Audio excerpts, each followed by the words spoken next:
2020 පෙබරවාරි 19 Los Angeles වල තියෙන හොලිවුඩ් කඳුකරයේ තියෙන නිවසක පාන්දර 4ට විතර වෙඩි හඬවල් කීපයක් ඇහෙනවා. ඒ ඇහිච්ච වෙඩි සද්දයත් එක්ක මුළු ලෝකයම හඳුනන බෲක්ලින් වල බිහි වෙච්ච අතිශය දක්ෂ රැපර් කෙනෙක්ගේ ජීවිතය සදාහටම මේ ලෝකෙන් සමුගන්නවා. එයා නමින් පොප් ස්මෝක්. වයස අවුරුදු 20ක් වගේ සෑහෙන කුඩා වයසක ලෝක ප්‍රසිද්ධ මේ තරුණයාගේ මරණය නිකම්ම නිකං අහම්බයක්ද නැත්තම් කවුරු හරි සැලසුම් සාගතව කරපු දෙයක්. ඩාර්ක් ෆයිල්ස් වලින් අද පොප් ස්මෝක්ගේ උපතේ ඉඳලා එයාගේ අවසාන හුස්ම පොත දක්වාම ඉතාමත් කෙටියෙන් කතා කරමු.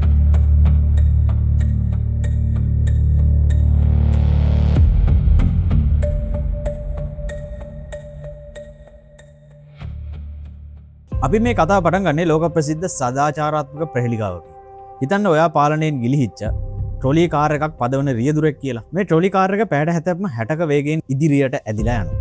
රේල් පාර කෙළවරේ සේවකයෝ 5 දෙනෙක් වැඩ කර ඉන්නවා. බ්‍රේක් වැඩ කරන්නේ නැහැ. ඔයා කෙලින්ම ගියොත් මේ 5 දෙනාම අනිවාර්යයෙන්ම මැරෙනවා. හැබැයි ඔයාට පේනවා නිකන් දකුණු පැත්තට හරවන්න පුළුවන් රේල් පාරක් තියෙනවා කියලා. ඒ පාරේ වැඩ කරන්නේ එකම එක සේවකයෙක් විතරයි. ඔයාට පුළුවන් ස්ටීරියම් වීල් එක හරවලා ඒ පුද්ගලයාව මරලා අර 5 දෙනාගේ ජීවිත බේරගන්න. නැත්නම් ඔයාට පුළුවන් අර 5 දෙනාව මරලා අර තනි කෙනාගේ ජීවිතය බේරගන්න.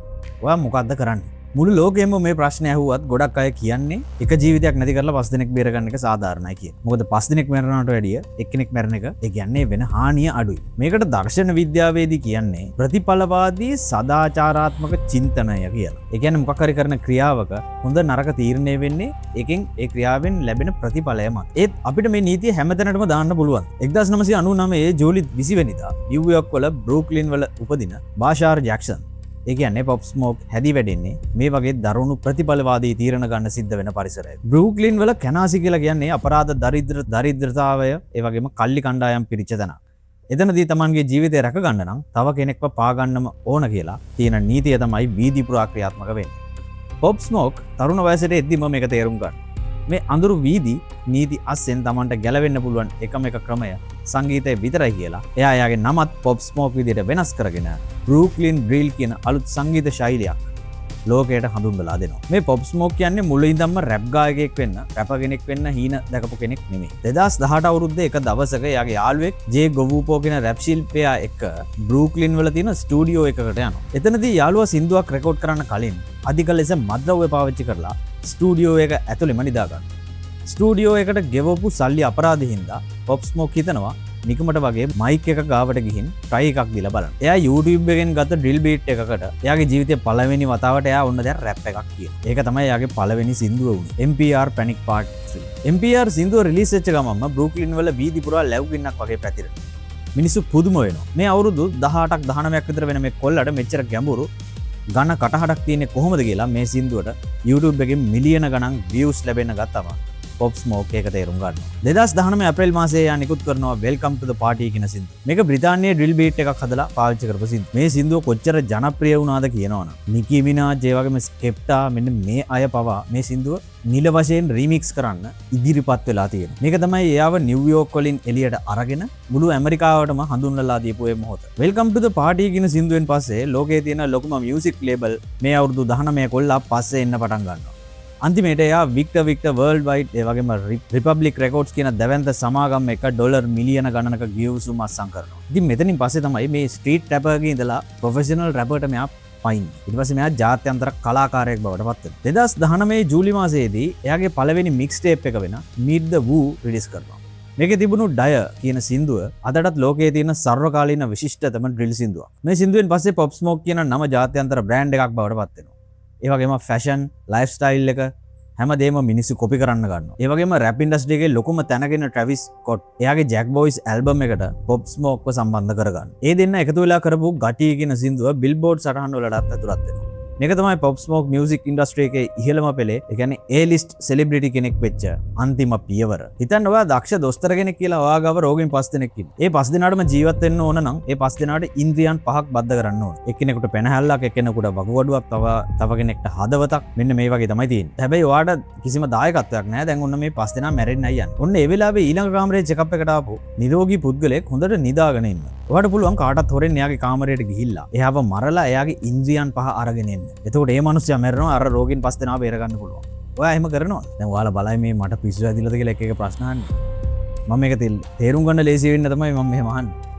මේ කොටස කියාගෙන නැද්දි ඔයාලට තේරෙයි මම ඒම කිව්වේ කියලා. මේකත් ඇත්තටම කලින් කියපු ට්‍රොලි කතාවටම සමානයි. එකක් මරපු එක සාධාරණයි කියපු සමාජයේම මේ දොස්තරගේ කේස් එකේදී චුට්ටක් පස්ස ගන්නවා. මොකද අපේ හෘද සාක්ෂිය කියනවා කිසිම වැරද්දක් නැති මේ සිදුවීමට සම්බන්ධ නැති අහිංසක මිනිසෙක්ව Tamanගේ වාසියට පාවිච්චි කරලා මරණ එක සහ මුලින්ම වැරදි කියන එක.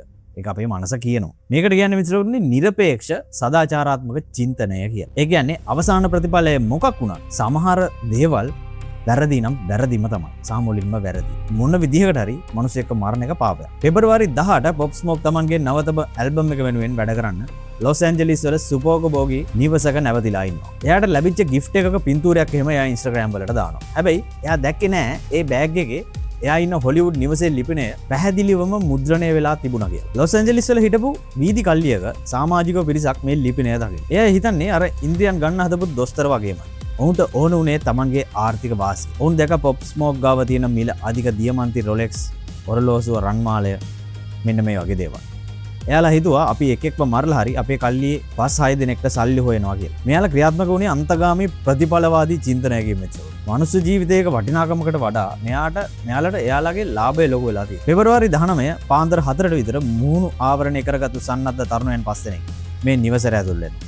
ඒ වෙලාවේ පොප් ස්මෝක් හිටියේ නාන කාමරයේ ෂවර් එක යට. මේ සන්නද්ධ කල්ලි සමාජිකයෝ එයාව වට කරලා ධර්මුවට පහර දෙනවා. අන්තිමේට එයාලගේ කණ්ඩායමේ හිටපු අවුරුදු 15ක විතර බාල වයස්කාර තරුණෙක් තමයි මේ පොප් ස්මෝක්ට වෙඩි තියන්නේ. මේ සේරම කරලා තියන්නේ ඇත්තටම අර රොලෙක්ස් ඔරලෝසු සල්ලි මේ වගේ දේවල් වලට. හැබැයි පුදුමේ කියන්නේ මිත්‍රවරුනි මෙයාලා මේ ගන්න රොලෙක්ස් ඔරලෝසුවත් මේ ගත්ත ඔරලෝසුව පස්සේ කාලෙක විකුණලා තියෙනවා ඩොලර් 2000ක් වගේ පොඩි මුදලක. ඩොලර් 2000ක් කියන්නේ ලොකු මුදලක් මං කියන්නේ.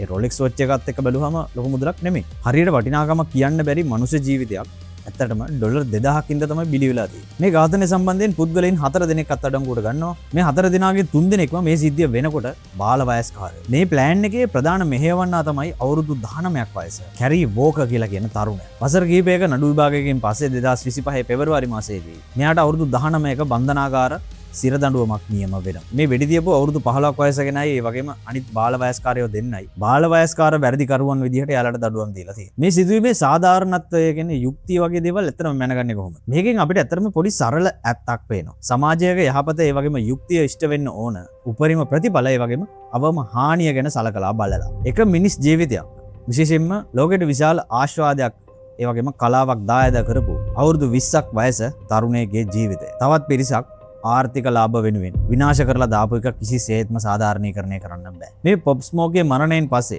2020 ජූලි මාසයේදී එයාගේ Shoot for the Stars Aim for the Moon album එක එළියට එනවා. මේකේ බිල්බෝඩ් රෙකෝඩ්ස් වල මිත්‍රරුනි අංක 1ට එනවා මේ සින්දු. ඉතින් එයා ජීවත් වෙලා හිටියා නම් එයා තමයි ගොඩක්ම සතුටු වෙන්නේ. මේ පුංචි දෙයක් නිසා ජීවිතයෙන් සමුගන්න වෙච්ච මේ පොප් ස්මෝක් ගැන ඔයාලා මොකද හිතන්නේ? අනිවාර්යයෙන්ම කමෙන්ට් එකක් දාන්න. අපි තවත් මේ වගේ රසවත් කතාවක් අරගෙන එන්නම්. ඔබ සියලු දෙනාටම ජය වේවා. Ciao.